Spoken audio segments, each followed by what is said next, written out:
ہر طرح کی تعریف اللہ تعالیٰ کے لیے ہے، ہم اس کی حمد بیان کرتے ہیں، اسی سے مدد مانگتے ہیں، اسی سے مغفرت طلب کرتے ہیں۔ ہم اللہ تعالیٰ سے اپنے نفسوں کی برائیوں اور اپنے برے اعمال سے پناہ طلب کرتے ہیں۔ جسے اللہ تعالیٰ ہدایت دے اسے کوئی گمراہ کرنے والا نہیں، اور جسے وہ گمراہ کر دے اسے کوئی ہدایت دینے والا نہیں۔ میں گواہی دیتا ہوں کہ اللہ کے علاوہ کوئی معبود نہیں، وہ اکیلا ہے، اس کا کوئی شریک نہیں، اور میں گواہی دیتا ہوں کہ محمد اللہ کے بندے اور رسول ہیں۔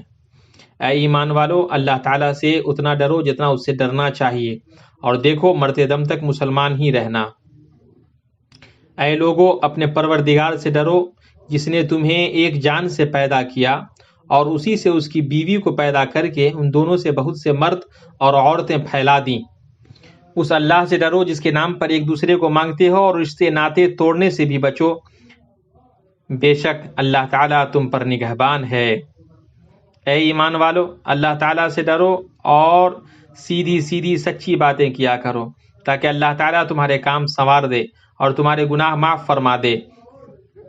اور جو بھی اللہ اور اس کے رسول کی تابعداری کرے گا اس نے بڑی مراد پالی۔ اما بعد، سب سے اچھی بات اللہ کا کلام ہے، اور سب سے بہتر طریقہ محمد صلی اللہ علیہ وسلم کا طریقہ ہے۔ سب سے بری بات دین کے اندر نئی ایجادات ہیں۔ عقل مند وہ ہے جس نے اپنے نفس کا محاسبہ کیا اور موت کے بعد کے لیے عمل کیا، اور کوتاہ و قاصر وہ ہے جس نے اپنے نفس کو اپنی خواہش کے تابع کیا اور اللہ سے امیدیں کرتا رہا۔ اللہ کے بندو، حکمت والے باخبر نے مرد و عورت کو پیدا کیا اور ان دونوں کو ایسی صفات عطا کی جو ان دونوں میں سے ہر ایک کے لیے مخصوص ہیں، اور کچھ ایسی صفتیں بھی ہیں جن میں وہ دونوں مشترک ہیں، جیسے ان دونوں کا ایک دوسرے کی طرف مائل ہونا۔ اور اللہ نے اس میلان کے کچھ ایسے سخت حدود مقرر کیے ہیں جو مضبوط باڑ سے گھرے ہوئے ہیں، اور وہ ان دونوں میں سے ہر ایک کی عزت کی حفاظت کرتا ہے، اس اعتبار سے کہ وہ حق ہے، نہ تو اس کی مخالفت کرنا اور نہ اسے ختم کرنا جائز ہے۔ اور اللہ تعالیٰ نے اسی عزت کو 5 ضروریات میں سے ایک قرار دیا ہے، ایسی ضرورتیں جن کی حفاظت پر تمام قوم متفق ہیں، اور ان میں سر فہرست ملت اسلام ہے۔ یہ بات بدیہی طور پر طے شدہ ہے کہ اخلاق قوموں کا ستون ہے اور اس کی ترقی و تہذیب کی بنیادوں میں سے ایک بنیاد ہے۔ یہ اپنے قدیم ورثہ اور اس کے جدید پیداوار کے درمیان ایک کڑی ہے۔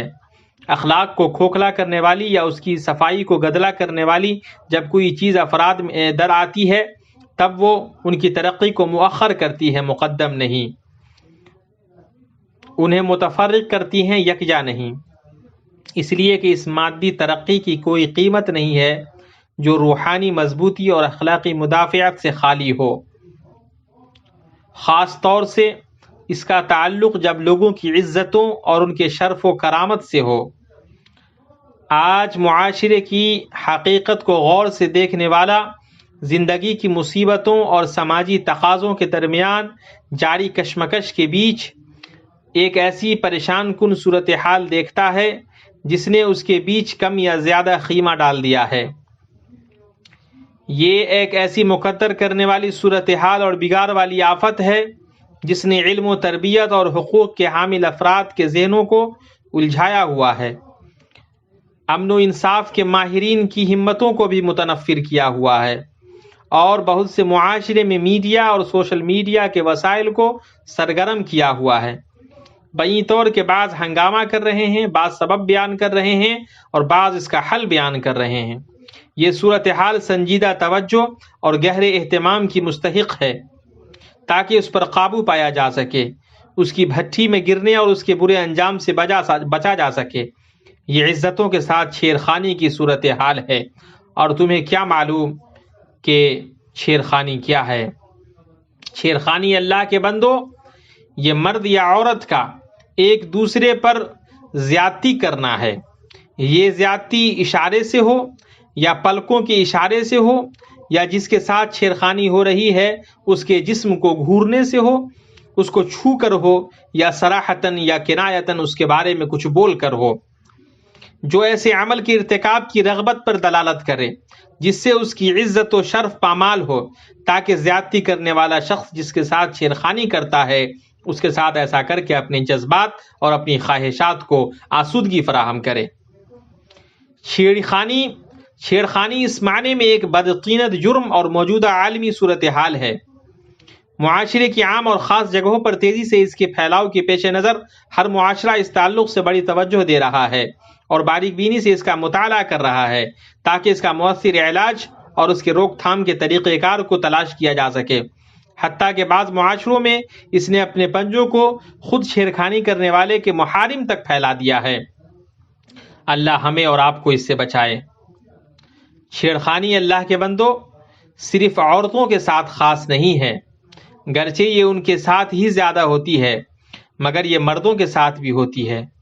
بسا اوقات تو یہ ان سے تجاوز ہو کر چھوٹے بچوں اور نوخیزوں کے ساتھ بھی ہوتی ہے۔ چھیڑخانی بعض افراد، خواہ وہ مرد ہو یا عورت، کے نزدیک ایک ایسا لگایا ہوا پودا ہے جن کے دل میں خواہشات ہیں اور جن میں دینی پہلو آباد نہیں ہیں، نہ ہی عرف عام کی خصوصیتوں اور ذوق عام کی فطری اخلاق ان میں پروان چڑھے ہیں، یہاں تک کہ ان کے اوپر ایسا دم بریدہ مفہوم حکومت کرتا ہے جس کی کوئی کمان و لگام نہیں ہے، اور وہ انہیں اس بات پر ابھارتا ہے کہ وہ جو چاہیں کریں، جب چاہے کریں، جیسے چاہے کریں۔ ایسا وہ جہالت یا غلطیوں میں منہمک ہونے کے سبب عفت و احترام کے اصولوں کے گدلا ہونے کی وجہ سے کرتے ہیں، اور اسی طریقے سے خاندان کے نگراں یعنی ماں باپ کے اثر کے کم ہونے کی وجہ سے، اور اس آفت کے خطرات کے تئیں الگ الگ قسموں اور تخصصات کے ماہرین کی رہنمائی اور آگاہی کے فقدان کی وجہ سے وہ ایسا کرتے ہیں۔ اس کا نتیجہ یہ ہوتا ہے کہ اس کے حسی اور معنوی نقصان صرف فرد تک محدود نہیں ہوتے ہیں، بلکہ وہ اس کے خاندان تک کے افراد کو شامل ہو جاتے ہیں جو سماج کا ایک حصہ ہے۔ پھر اس کا اثر خاندان کے دائرے سے نکل کر پورے سماج تک پہنچ جاتا ہے۔ اس میں کوئی شک نہیں ہے اللہ کے بندو کہ چھیڑخانی زنا کی سیڑھی ہے۔ چھیڑخانی کرنے والے میں یہ ایک ایسی فطری کجی اور شہوانی بیماری ہے جو دونوں جنسوں کی غلطی کے نتیجے میں پیدا ہوتی ہے۔ جب ان میں سے ایک عوامی مقامات پر ہوتا ہے جہاں پر وہ دوسروں کے حقوق کی پرواہ نہیں کرتا ہے اور بسا اوقات اخلاقی اعتدال کی حدود سے نکلنے والی حیت میں پیش آتا ہے، جو دوسری طرف کی عقل کو لے اڑتا ہے، چنانچہ وہ فتنہ کی لگام کے ذریعے اسے اپنی طرف کھینچتا ہے، بعد اس کے کہ وہ اپنی حالت پر چل رہا ہوتا ہے اور اس کی حالت ان میں سے کسی کی طرف مائل نہیں ہوتی ہے۔ یہ کیفیت بلا شک و شبہ چھیڑخانی کی قسم میں شمار ہوگی، گرچہ وہ چھیڑخانی کرنے والے مرد یا عورت کی زبان سے نہ بولا جائے۔ پھر جیسا کہ اوپر ذکر کیا گیا کہ چھیڑخانی جس کے ساتھ کی جا رہی ہے وہ اس کو اس کی ذمہ داری سے بری نہیں کرتی ہے۔ اگر اس کی طرف سے کوئی ایسی چیز ظاہر ہو رہی ہے جو دوسروں کو اس کے ساتھ چھیڑخانی کے لیے آمادہ کرے، اسی طرح چھیڑخانی کرنے والے کے لیے غلطی کرنے کا یہ کوئی عذر نہیں ہے، چونکہ دونوں میں سے ہر ایک نے غلطی کی ہے، اس لیے اس کی بڑی ذمہ داری اس پر عائد ہوگی جو دونوں میں سے اس کا سبب بنا ہوگا۔ اور اس طرح کی چھیڑخانی کا واقعہ پیش آنے سے پہلے ہی اس کو دور کرنا اور روکنا ضروری ہے۔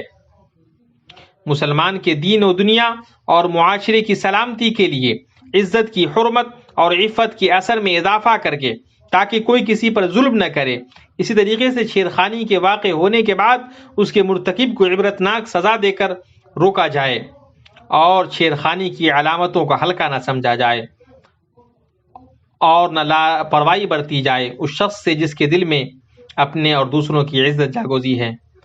نبی صلی اللہ علیہ وسلم نے فرمایا، اللہ تعالیٰ نے ابن آدم پر جو زنا کا حصہ لکھ دیا ہے وہ اس کو لامحالہ پا کر رہے گا، پس آنکھوں کا زنا دیکھنا ہے اور زبان کا زنا بولنا ہے۔ دل زنا کی تمنا اور خواہش کرتا ہے اور شرمگاہ اس کی تصدیق یا تکذیب کرتی ہے۔ متفق علیہ۔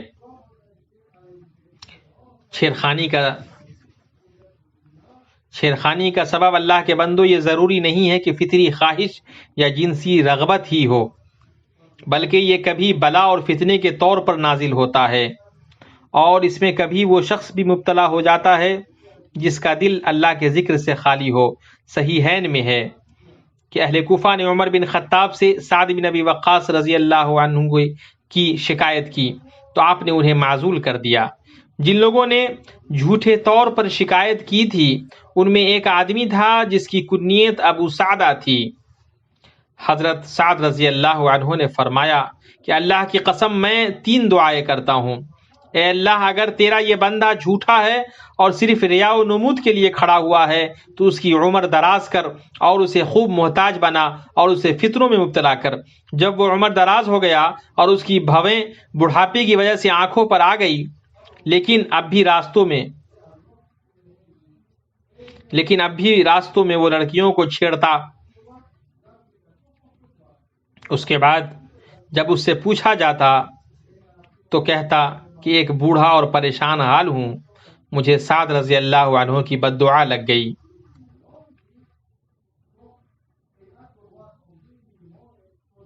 یاد رکھیں کہ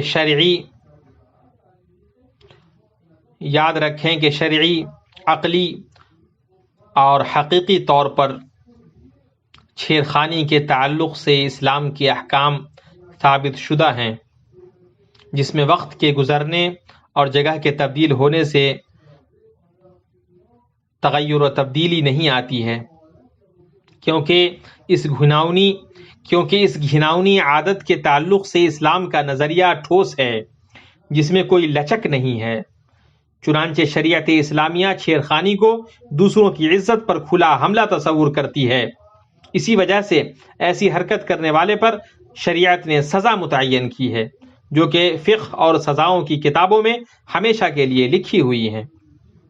اسی طرح اس نے انسان کی عزت و آبرو کی حفاظت کے لیے ضروری امور فراہم کرنے کے لیے حاکم وقت کے رول اور اثر کو بھی واضح کر دیا ہے، جس پر تمام ادیان کے لوگ متفق ہیں، اور انسان کو اس وقت خوشی ہوتی ہے جب وہ دیکھتا ہے کہ جسے اللہ نے مسلمانوں کا حاکم بنایا ہے وہ بذات خود چھیڑخانی کے واقعات کی نگرانی کا حریص ہے اور اپنی حیثیت کے حساب سے لوگوں کی عزت سے کھلواڑ کو روکنے کے لیے ایسے لوگوں کو لگام لگا رہا ہے۔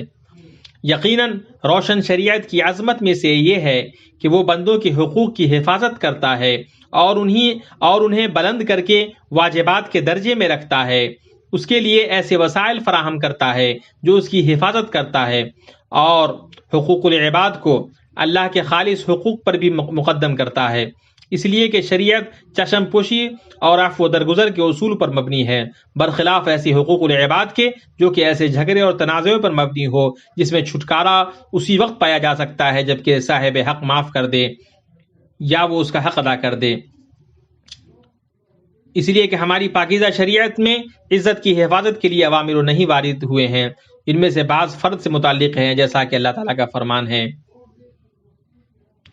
اور بے حیائی کے جتنے طریقے ہیں ان کے پاس ہی مت جاؤ، خواہ علانیہ ہو خواہ پوشیدہ، اور ان میں سے بعض سب لوگوں سے متعلق ہے، جیسا کہ رسول صلی اللہ علیہ وسلم نے فرمایا، یوم النحر کو صحابہ کرام کو فرمایا تمہارا خون، تمہارا مال، تمہاری عزت و آبرو تمہارے درمیان اسی طرح حرام ہے جیسے تمہارے لیے اس دن کی حرمت اس مہینے میں اور اس شہر میں ہے۔ اس حدیث کو بخاری مسلم نے روایت کیا ہے۔ اسلامی شریعت کے مکمل ہونے کی نشانی میں سے ایک نشانی یہ بھی ہے کہ وہ عقل صحیح کے منافی نہیں ہے، بلکہ یہ شریعت ضرورت پیش آنے پر دانشورانہ گفت و شنید کا بھی سہارا لیتی ہے، اور اس کے ذریعے ایک دوسرے کو قائل کیا جانا حکم و دلالت کو مکمل طور پر احاطہ کیے بغیر محض سامنے والے پر اس کا نص پیش کرنے سے زیادہ اثردار ہوتا ہے، کیونکہ اگر چھیڑخانی کرنے والا سنجیدگی سے غور کرے تو وہ اس نتیجے پر ضرور پہنچے گا کہ وہ جس عورت کے ساتھ چھیڑخانی کر رہا ہے تو اسی کی طرح اس کا کوئی بھائی ہے، اسی کی طرح اس کا کوئی باپ ہے، اور اسی کی طرح اس کا کوئی شوہر ہے۔ اسی طرح اگر چھیڑخانی کرنے والی اگر سنجیدگی سے غور کرے تو اس نتیجے پر ضرور پہنچے گی کہ وہ جس مرد کے ساتھ چھیڑخانی کر رہی ہے تو اسی کی طرح اس کی کوئی بہن ہے، اسی کی طرح اس کی کوئی ماں ہے، اور اسی کی طرح کوئی بیوی ہے۔ ایک نوجوان نبی کریم صلی اللہ علیہ وسلم کی خدمت میں حاضر ہوا اور کہنے لگا، یا رسول اللہ، مجھے زنا کرنے کی اجازت دیجیے۔ لوگ اس کی طرف متوجہ ہو کر اسے ڈانٹنے لگے اور اسے پیچھے ہٹانے لگے۔ نبی صلی اللہ علیہ وسلم نے فرمایا، میرے قریب آ جاؤ۔ وہ نبی صلی اللہ علیہ وسلم کے قریب جا کر بیٹھ گیا۔ نبی صلی اللہ علیہ وسلم نے اسے پوچھا، کیا تم اپنی والدہ کے حق میں بدکاری کو پسند کرو گے؟ اس نے کہا، اللہ کی قسم کبھی نہیں، میرے ماں باپ آپ پر قربان۔ نبی صلی اللہ علیہ وسلم نے فرمایا، لوگ بھی اسے اپنی ماں کے لیے پسند نہیں کرتے۔ پھر پوچھا، کیا تم اسے اپنی بیٹی کے حق میں بدکاری پسند کرو گے؟ اس نے کہا، اللہ کی قسم کبھی نہیں، میں آپ پر قربان جاؤں۔ نبی صلی اللہ علیہ وسلم نے فرمایا، لوگ بھی اسے اپنی بیٹی کے لیے پسند نہیں کرتے۔ پھر پوچھا کہ کیا تم اپنی بہن کے حق میں بدکاری کو پسند کرو گے؟ اس نے کہا، اللہ کی قسم کبھی نہیں، میں آپ پر قربان جاؤں۔ نبی صلی اللہ علیہ وسلم نے فرمایا، لوگ بھی اسے اپنی بہن کے لیے پسند نہیں کرتے۔ پھر پوچھا کہ کیا تم اپنی پھوپھی کے حق میں بدکاری کو پسند کرو گے؟ اس نے کہا، اللہ کی قسم کبھی نہیں، میں آپ پر قربان جاؤں۔ نبی صلی اللہ علیہ وسلم نے فرمایا، لوگ بھی اسے اپنی پھوپھی کے لیے پسند پسند نہیں کرتے۔ پھر پوچھا کیا تم اپنی خالہ کے حق میں بدکاری کو پسند کرو گے؟ اس نے کہا کہ اللہ کی قسم کبھی نہیں، میں آپ پر قربان جاؤں۔ نبی صلی اللہ علیہ وسلم نے فرمایا اسے اپنی خالہ کے لیے پسند، لوگ اپنی خالہ کے لیے پسند نہیں کرتے۔ پھر نبی صلی اللہ علیہ وسلم نے اپنا دست مبارک اس کے جسم پر رکھا اور دعا کیا اللہ اس کی گناہ کو معاف فرما، اس کے دل کو پاک فرما اور اس کی شرمگاہ کی حفاظت فرما۔ راوی کہتے ہیں کہ اس کے بعد اس نوجوان نے کبھی کسی کی طرف توجہ نہیں دی۔ اس حدیث کو احمد نے روایت کیا ہے۔ میں اپنی یہ بات کہتا ہوں اور اللہ تعالیٰ سے اپنے لیے اور آپ کے لیے اور تمام لوگوں کے لیے مغفرت طلب کرتا ہوں، بے شک وہ معاف کرنے والا غفور الرحیم ہے۔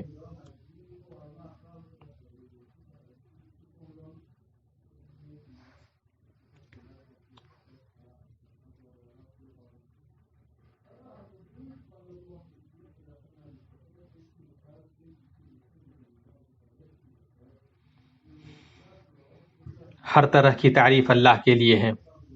درود و سلام نازل ہو اللہ کے رسول پر، ان کے آل و اصحاب پر اور ان پر جو آپ کے طریقے کی پیروی کریں۔ اس کے بعد اما بعد، اللہ کے بندو، عفت و پاک دامنی قابل تعریف اخلاق ہے۔ اللہ رب العالمین نے قرآن میں اس پر ابھارتے ہوئے فرمایا اور ان لوگوں کو پاک دامن رہنا چاہیے جو اپنا نکاح کرنے کا مقدور نہیں رکھتے، یہاں تک کہ اللہ تعالیٰ انہیں اپنے فضل سے مالدار بنا دے، کہ وہ حرام سے پاک دامنی طلب کرے یہاں تک کہ اللہ اسے مالدار بنا دے۔